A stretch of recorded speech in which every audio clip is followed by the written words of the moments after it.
How do you hold your team accountable if you have several employees or more working on winning government contracts? So I'll share something that we did at the company that I used to work with.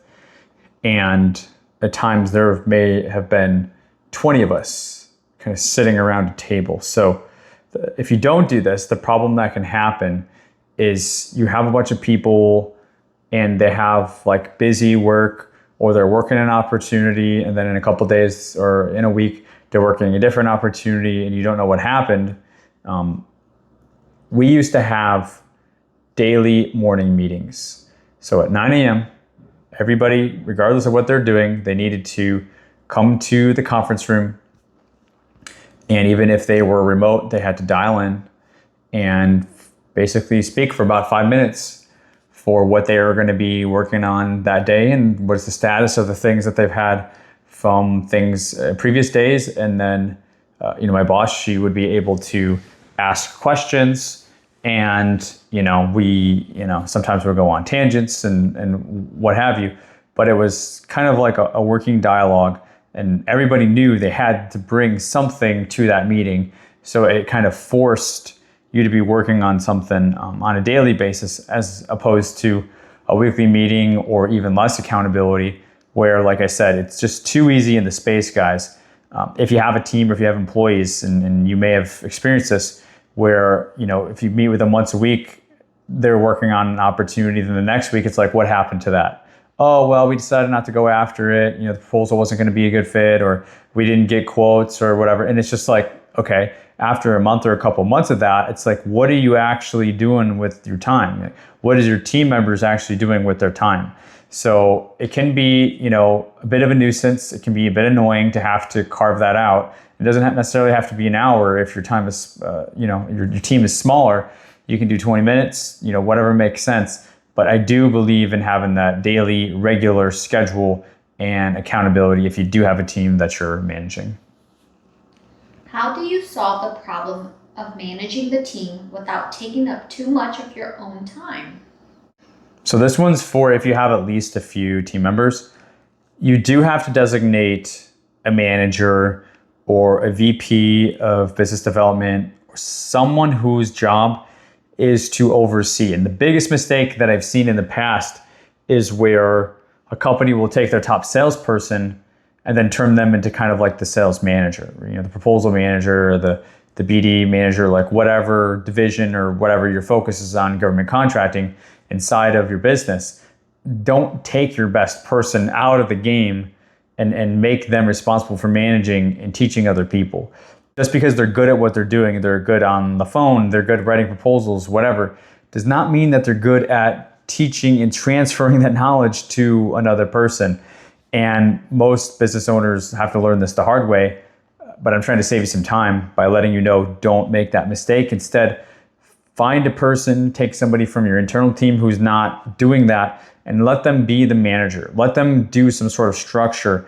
Let them be from outside of whatever that activity is. It just works so much better because they're able to manage. They're able to enforce the things that need to be enforced without being kind of bogged down with having to do those same activities themselves, like if they have their own sales quota.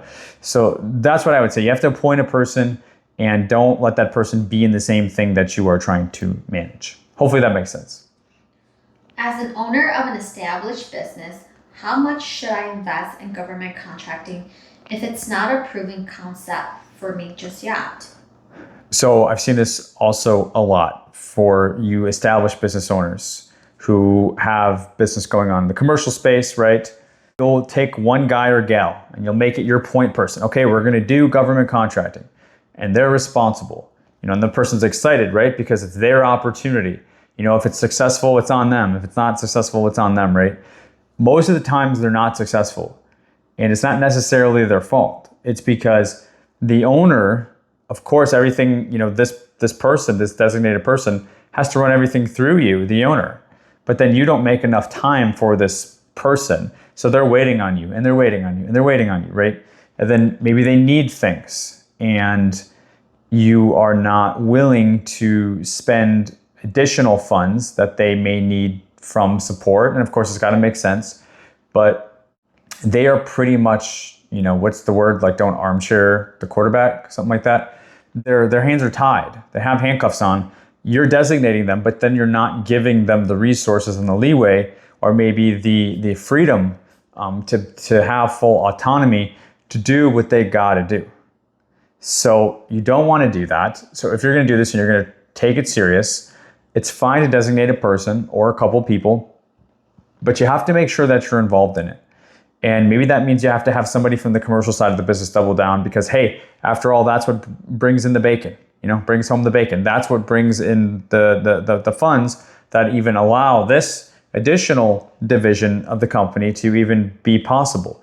But I understand as an owner, it's like, well, how do I take my eyes off of that to focus on this? Because then, that's going to go. That's why I'm appointing a person. But you have to give them more than what you would think. You may have to have somebody help cover your tracks on the commercial side of the business so that you can take a little bit more time than you reasonably would think you would need to focus on GovCon and to help this person to be successful.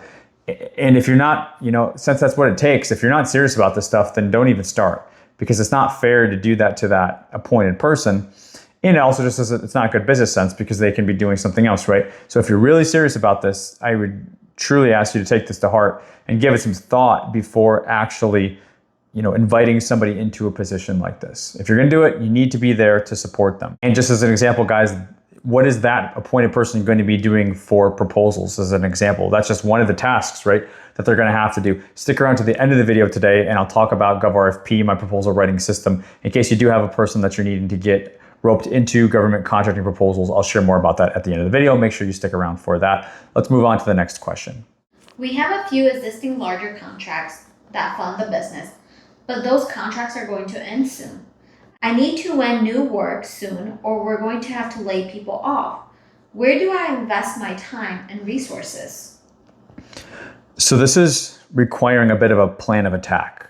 This requires a bit of a strategy. So I have heard from established small business owners where they are in the space, they do have contracts, but they haven't won work anytime lately to replace that work that's going to end maybe over the next 3 to 6 months. So they've brought on employees, they have a team, but they're not going to be able to afford to keep paying them. So you do need kind of like a multifaceted plan of attack, I would say. First thing I would do is double down on the relationships. Okay, regardless of what time of year it is, you have established contracts, which means you have established contracting officers and cores.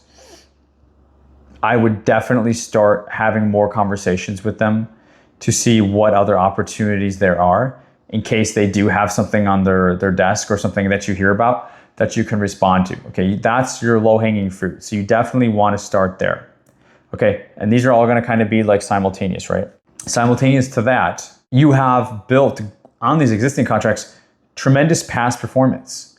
So next, you want to double down as well on any live bids or bids that are coming out. Check sources sought, check pre-solicitations, check the entire pipeline for anything that you can put on your map, put on your radar that shares the same past performance and experience that you've gained on these contracts, because that's also going to be something that gives you a better chance than any, especially if it's best value contracts, where you can show work at other federal agencies that you have been doing. So that needs to go right to the top of your plan, as well as working your existing relationships. Now, lastly, and depending on the size of your team, you also want to consider adding similar service lines of service, right? We talk about this on the channel as a bit of an umbrella. So if you were very, very narrow and niche because, hey, we're doing what we're doing, and you're looking at the point to where we need to start bringing other things in, like we need to bring money in, okay, you may need to open that umbrella a little bit, which means adding 2 or 3 service lines, maybe 4 to 6, 4 to 8 NAICS codes, so that you can bid on things other than what you have, but that are not so different, that fit underneath whatever your company's umbrella is. So if you don't have one, you may need to do that exercise as well. Do the proof of concept exercise, understand what those similar services are, find out who's buying the most of those, and then look on SAM under those specific agencies to see what's coming up to validate, to see if there's a proof of concept there or not. If there is, keep it, and then add that to your pipeline to start bidding on. If it's not, go to the next one. So that's what I would say is kind of like a 3-pronged plan of attack. If they're not sequential, they are simultaneous. You kind of need to start doing them all together because in the interest of time, you don't have any time to waste. And if you do have a team or a person or a couple people, however you want to divide that up and designate that, that's up to you. But I would just get to work on doing all three of these. I wouldn't waste any more time. What's the best way as the owner to train my employees to learn government contracting without stealing my time from the B2B side of our business? So, number one, it's really important for you to understand the systems that currently exist in your business. And I don't mean that like in an ethereal way. I mean that very literally. We all have systems. We just maybe don't pay attention to them. So understand how things are currently being done in the business. And then next, take the smaller task, smaller part of your beginning systems and start to offload those to a person or the team, right, that you're trying to train. And over time, you want to gradually give them more autonomy and give them larger tasks to kind of take that over, which is, again, over time, gradually, you're taking stuff off of your plate and giving them more responsibility. It's not something that you want to just, kind of like cut and dry and just change overnight. Not if you've already been doing things a certain sort of way. I would document, I would create some sort of, procedures, SOPs, the way that you guys do things so that you do have systems, and then start to train those employees on those systems and have them start to implement on those tasks, on those SOPs, and kind of promote them, if you will, throughout into larger and larger tasks and more responsibility. Should I hire an outside proposal writing company to write our proposals, or should we be doing this in-house with our team? So eventually the long-term goal is to absolutely do it in-house. If you've been working with, a proposal shop up to this point and you've been, getting X results with it, don't stop per se. Don't, again, just like the previous answer, don't just change overnight. But you do want to have at least one person who's, even if it's a hybrid role, that they start looking at the proposals that the proposal house is creating. And then they start to kind of reverse engineer that, start breaking that down into sections that they can save into their respective folders, like past performance or resumes or any licenses, certifications. If there's a management plan, staffing plan, quality control, contingency, these are all very important things that are more than likely already being written and created into the proposals you have going out. So as you start to create a bit of a hierarchy and a folder structure, then you have at least one person who can start reviewing solicitations to see, okay, hey, we have 60 to 70% overlap with what is already quickly being asked for in the proposal. Okay, cool, we can consider doing a bid, no bid assessment on this to see if we want to actually go after it. And if we do, maybe we can go after this even in-house. Of course, we'll do the pricing. And following that sort of structure, you can, again, start to kind of wean off paying for a proposal house, which is expensive, and reinvest that into probably some of the employees that you already have, or at least one employee that you already have within your company, to have them expand into that role. It's a very important role. And like I said, it is very important that you control this and you manage this in-house long term. But these are some of the steps that I would use to break that out if you're currently not doing it in-house. Bonus question. What's your dream vacation? Oh, dream vacation. So I've been to many beaches. I'm good on that. Would love to do an Alaskan cruise, even though I'm not big on cruises. Maybe just go to Alaska. Also would like to visit, Norway and see those areas. Norway, Sweden, Finland, just the whole Norwegian area. I do have some ancestry there, so I think I have a bit of a calling, but I'm just more for the cooler, climates and temperatures. And I just think there's some really cool things over there that we don't necessarily have or see in the United States. Okay, guys, so now I mentioned it a little earlier in the video. So I have created GovRFP, which is my proposal writing system. And my thank you gift for sticking around to this video is I have released the first 3 modules, and you can gain access to those by visiting my website, GovKidMethod.com. Go to the GovRFP tab. It's my proposal writing system that I've been teaching for years to my students, but I've recently refined it. I've condensed it. I made it easier to follow, shorter, no more sitting through 25-minute long videos. It's 4 minutes, 5 minutes, 6 minutes, get in, get out. And truly, if you do need a proposal, get GovRFP. That's the idea. This is not a sit back in a chair and fall half asleep watching videos. Every single lesson and module in the video has you actually doing things so that when you walk away from it and come back to it, you have an outline, you have a section built, you have a pricing table. Yes, we definitely do a lot of comprehensive coverage with pricing as well. And then eventually, as you get through the entire training, you have a proposal. And the whole thing is wrapped up around 5 to 6 hours. So if you need a proposal this week, you can probably take the next couple of days and invest that time to go through that. Like I said, don't take my words from it. You can try it for free by visiting my website, GovKidMethod.com, and going to the GovRFP tab and unlocking those modules. Now, we talked about it today, managing a team and how to navigate some of these situations. Very similarly, something maybe a little bit premature leading up to that, though, is hiring your first employee. And if you're going to be on YouTube here for a little while, I just created another training just like this Q&A style format on what to look for in how you should approach hiring your first hire in government contracting. So I will have that pulled up here on the screen.